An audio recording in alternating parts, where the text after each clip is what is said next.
Is it finally here? Is it? I can invest. I can actually invest my money. It is a miracle. Hey, what's going on, y'all? Welcome back to the channel, Wealth Hacker Lab. So I am excited because I actually get to invest. So I'm actually looking at my M1 Finance account here.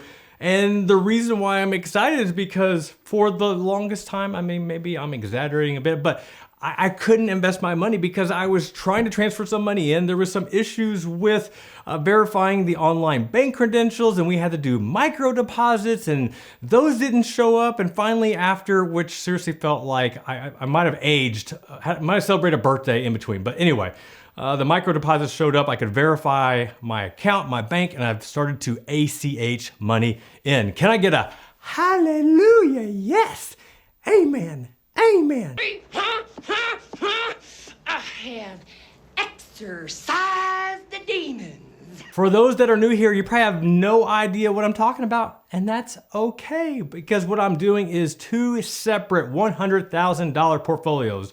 First one is going to be with Robinhood, and in that account, we are focusing on dividend paying stocks. In this account with M1 Finance, we are focused on growth. So we are trying to grow that money as fast as we can without being too crazy. Maybe a little crazy, but not too crazy with our money. But this is going to be very interesting because the market is close to an all-time high. I have no idea where it is today. I've not checked where it is, and that's okay. But trying to get any room for growth in any companies, it's going to be challenging. All right, my last video, I shared the next 3 dividend paying stocks that I am purchasing. And those 3 dividend paying stocks were heavily, and I mean heavily, influenced by my wife. We selected some companies that we frequent, or I guess she frequents, that we fully support with our family, our household, and they had some really solid dividends to boot. So with this one, I thought, you know what? I'm gonna go a little bit on the selfish side. I'm gonna look at me and what are companies that I use, but not so much personally. What I want to share today are 3 growth companies that I currently use for my business. And I've actually used these for my business for a number of years. And okay, so if I'm actually using them for my business, that I fully support them, then why not take some of this money for this 100K Grow Your Dough Challenge and put some money into these companies to see if we can get some growth on our money. Now, is this whole investing challenge completely absurd? I don't know. You're the one watching. You let me know. And if you want to let me know in the comments section, feel free. And while you're there, why don't you go ahead and give the video a nice like? That's a big thumbs up, dude. Oh boy. Because we like to get these videos out there. You know, YouTube, all that fun stuff. But really, people want to know how to invest. They want to buy stocks. They don't know how. And this is one of the reasons why I'm doing this challenge. All right, if you've already liked this video, let's go ahead and find out what the next 3 growth stocks are right now. All right, so let's go and take a look at the next 3 growth stocks. What I've got lined up, well, you can see what the first one is. We've got PayPal. PayPal, I mean, I get paid through PayPal. I pay out through PayPal. I use PayPal syncs with a lot of the different online platforms that I currently use to run my business. So, you know, for me, that was a logical first pick. We look at PayPal stock right now. At the time of this recording, PayPal symbol PYPL is trading $115 per share. 52-week high is 121. And if we look at over the last 5 years, you know, we've had some good growth. It looks like we had a bit of a lull starting back in July of last year up until here recently. So why PayPal now as opposed to not now? That's a great question. So just looking at you know, what PayPal is currently doing. You know, one of the articles I'm reading here on Motley Fool is just talking about how PayPal is expanding its footprint into China. Obviously, China is a place where you know, if you want to have growth, you got to keep expanding. And it gives a lot of details as far as like what their plans are here to just for more growth overseas. But I think, you know, one of the things I found also interesting was looking at this article here on Market Watch, you know, just talking about blockchain, which, you know, it keeps being talked about, you know, and how does PayPal play into that? But also just recognizing, let me find it here, where PayPal, where's that? Oh, they acquired Venmo. You know, I don't know if for those that use Venmo, Venmo was not a big thing that I really even knew until moving here to Nashville. And it's like, you know, Venmo, at least here in our neck of the woods, is becoming a verb, you know, like once you Venmo me. And I always respect and appreciate if your company can take your company name and turn it into a verb, like you're legit, like, hey, I want you to Google that. But that is just another perspective of them expanding their marketplace, expanding their offerings with PayPal. Also just give a little bit about just the guidance going into 2020 here. And, just recognizing, just looking at some of the earnings, some of the projections, there is some concern. But then again, I don't know if there actually is truly a perfect growth stock, especially right now. But when I think about PayPal and how they have existed and what they have done, and it is a company that continues to evolve. And I just, once again, I think about all the people that I know, either that are in the online space or the ones that are not in the online space. PayPal is a legit operation. One experience I had here recently with PayPal specifically was through eBay. I purchased, actually it was a Michael Jordan rookie card, 1986 Fleer. Turns out that it was counterfeit. And I didn't respond to the request after I got it and didn't verify it was counterfeit until after the 30-day policy that eBay had. And sure enough, because I purchased it through PayPal, I actually had 6 months to get a refund, and they honored it. And it was and the entire process was, for the most part, seamless. And I think about all the big companies that I have to deal with, AT&T, Verizon, formerly DirecTV. Like a lot of these big corporations are just a headache to deal with, and going through that whole transaction and having to get that money refunded was seamless, especially compared to a lot nowadays. So anyway, I am on the PayPal train, choo-choo, and that is the next growth stock that is added to the portfolio. Growth stock number 2 on this video is Zoom, trying to zoom it out. And if you're not really familiar with Zoom, think of it like a Skype alternative, or I guess a Skype competitor. And I got introduced to Zoom several years ago, and especially in the online space, having to do teleconferences, could be podcast interviews, video interviews, group conferences. I already say that. I think I already said that. You see when I hit my desk? See the vibration? That's a standing desk. Anyway, so Zoom, the one thing I kept hearing about Zoom compared to Skype and other webinar platforms was Zoom was just reliable. Like, it just worked. And I know also when I was still a financial planner, we would do online meetings.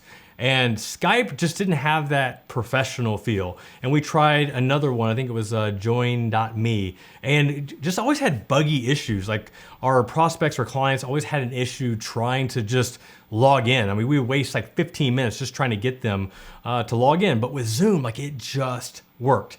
Now, currently, at the time of this recording, Zoom is trading at $70 a share, and they recently IPO'd, I think back in, April 2019. So, as you can see, the IPO hasn't really done phenomenal, partly because if you didn't hear this, back in around July of last year, Zoom had some PR challenges.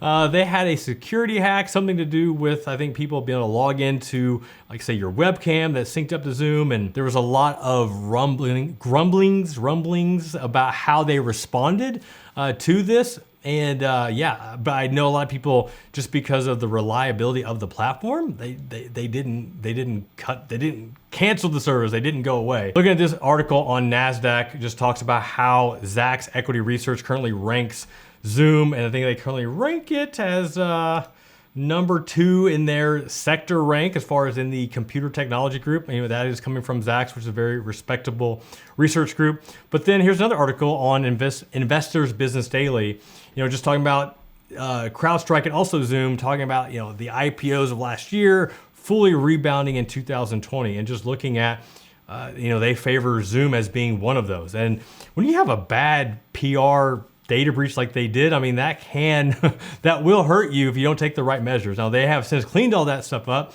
and it is much more, I feel comfortable using the service. I still use it. Used it with my mastermind group. I've used it just every time I do a podcast interview, like that's the platform that people use. I mean, it's just the go-to. And that's the thing about Zoom that I like, that it's not just you can Skype somebody or, you can message them. I mean, they have multiple uses. I know online people that use them for broadcasting webinars. I know people that use them for online meetings, one-on-one meetings, podcast interviews, video interviews, YouTube interviews. I mean, that is the thing about them. It's an all-encompassing platform. And the price, I mean, it's just so affordable and it just works. I've used their app on my phone. I've used their app on my iPad and it just works. I mean, I compare that to different platforms that we've tried that they're always just really, really buggy. And with Zoom, it just has never been an issue. Growth stock number 3 is dropping like, I don't know if that's actually the lyrics go, but anyway, it's Dropbox. Dropbox. Now, I know there are so many different online storage options out there. You got Box, you got Amazon and their storage thing, Google Drive, you've got your external hard drives, but Dropbox is a platform that I have used. I don't even know how many years because it's been forever and a day. We use it for personal, we use it for business. And I have whenever it comes, like especially with my YouTube videos, I share the video files with my editor, and we've used Google Drive and we use Dropbox. I use a little bit of both, but Dropbox just works. I don't know. It's kind of like with Zoom, like it just works. Current price right now is $16.92. And as you can see, it has trended downward. I mean, this is something where hopefully there is some room for upside. Some of the reasons here, just looking at, why, their earnings per share has been hurting. You can see, I thought I had a forecast here of just looking at what their earnings per share is. I don't know. It was here earlier, I promise. But you look at, their forward PE 1 year is negative $216. Earnings per share is negative 13 cents. That's what I was looking for. But this here does have a 1 year target of $30 per share. Now, once again, we're trading at under 17. So that could be almost a 100% gain. But once again, what other reasons here? I thought there was something else here. Just talking about their offering. So, with Dropbox, their primary business model has been online storage, but they have really tried to integrate more of a communication platform, to compete with like a Gmail or a Slack.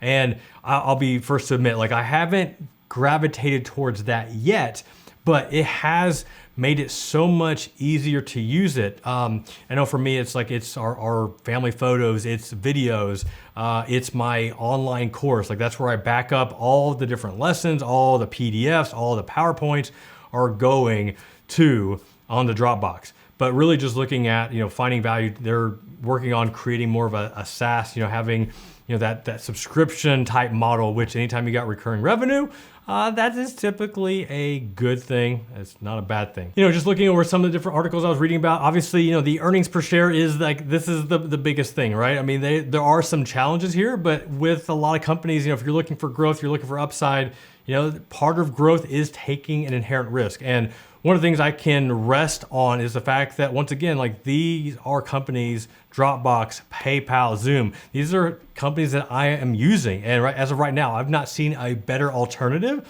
And I know so many other people, like this is what they use. Just kind of listen to the marketplace, listen to the actual customers. What are they complaining about? Is there anything that they're testing out? Like, is there a reason why they wouldn't use Dropbox? And at this point in time, like I really haven't heard anything.